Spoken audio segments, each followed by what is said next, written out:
To check for updates, first look at the bottom left corner of your screen. Right-click on the Start button, that's the Windows logo. From the menu that appears, click on Settings. Now choose Windows Update on the left side and click Check for Updates.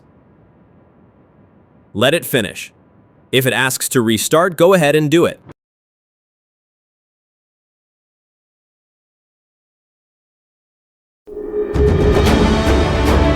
Let's run the Windows Troubleshooter together. First, right-click on the Start button at the bottom left corner of your screen. Now click on Settings from the menu. In the window that opens, click on System from the left sidebar. Scroll down and click Troubleshoot, then click Other Troubleshooters. Choose the one that fits your issue and click Run. I will choose Audio and Get Help pages opened. Follow the instructions to resolve the issue.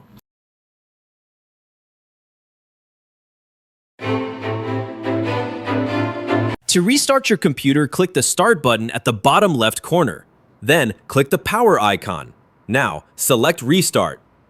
Your PC will shut down and power back up automatically.